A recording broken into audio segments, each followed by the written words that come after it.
Board पर नकेल कसने की चर्चा तेज है। इसकी वजह मोदी सरकार का प्रस्तावित बिल, जिसमें कई ऐसे प्रावधान होने की खबर है जिसने देश में सियासी सरगर्मी बढ़ा दी है।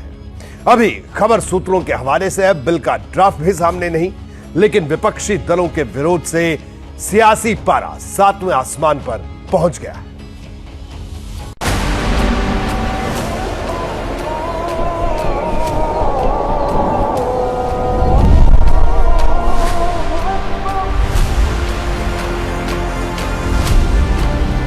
देश भर के वक्फ बोर्ड पर कानूनी नकेल कसने की तैयारी की खबर क्या बाहर आई, सियासी संग्राम छिड़ गया।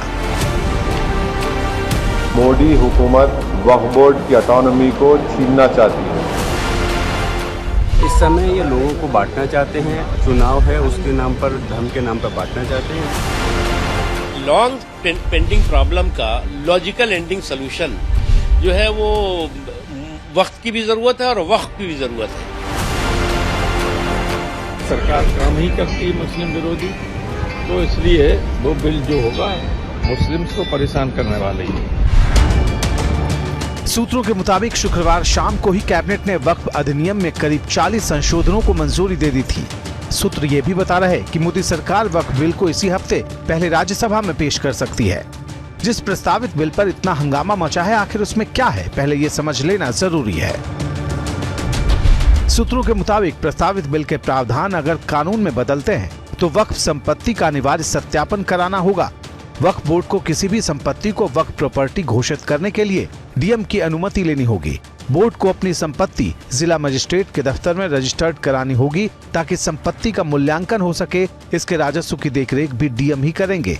बोर्ड की संरचना में बदलाव किया जाएगा, महिलाओं को भी हिस्सेदारी दी जाएगी। राज्य में वक्फ बोर्ड में महिला सदस्य शामिल होंगी। वक्फ बोर्ड की विवादित और पुरानी संपत्ति का नए सिरे से सत्यापन हो सकेगा। नया संशोधन उन संपत्तियों पर भी लागू होगा जिन पर या तो वक्फ बोर्ड ने या फिर किसी दूसरे व्यक्ति ने अपने अपने दावे किए हों। दरअसल प्रस्तावित संशोधन के पीछे खास दलीलें हैं। मौजूदा वक्फ एक्ट के जिस सेक्शन पर सबसे ज्यादा विवाद है वो सेक्शन है 40। इसके मुताबिक अगर वक्फ बोर्ड किसी संपत्ति को वक्फ संपत्ति समझता है तो वो उसे नोटिस देकर और फिर जांच करके ये तय कर सकता है कि वो वक्फ का हिस्सा है। वह यह भी तय कर सकता है कि ये शिया वक्फ है या फिर सुन्नी। वक्फ बोर्ड के इस फैसले के खिलाफ सिर्फ ट्रिब्यूनल में ही जाया जा सकता है।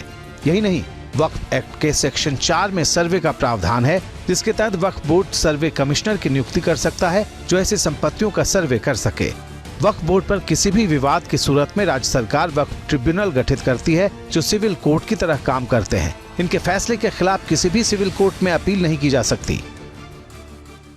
अगर कोई प्रॉपर्टी वक्फ की है तो वो केवल नोटिफिकेशन से और 1 साल की प्रतीक्षा से वक्फ की हो जाती है। पर अगर अयोध्या में रामलला की भूमि है तो उसके लिए मुकदमा करना पड़ता है, 60 साल लड़ना पड़ता है। तो जो भूमि भगवान की है, जो भूमि क्राइस्ट की है, जो जैनियों या बौद्धों में धर्म को समर्पित की गई, ऐसी चैरिटीज के बारे में अलग लॉ क्यों है?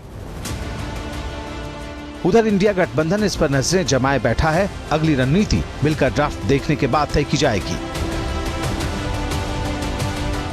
अगर ये लोग ऐसे बिल लेके आए तो पहला प्रश्न ये है कि क्या ये असंवैधानिक है? हम नहीं चाहते कि हमारे देश के जो अभी सोशल हार्मनी जो है, जो सामाजिक समाधान जो है, उसको डिस्टर्ब किया जाए। नए नए विषय लेके आए। जरा हम अध्ययन कर लें जी, बिल में क्या क्या प्रोविजंस है, आम जनता पर क्या असर पड़ेगा, उसका हम अध्ययन कर लेंगे। देखिए, उस बारे में हम पार्लियामेंट में चर्चा करेंगे।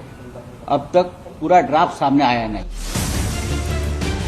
अब सवाल है कि एनडीए के भीतर घटक दलों की इस पर क्या राय है, तो इस पर भी सुविधाजनक ढंग से पत्ते चले जा रहे।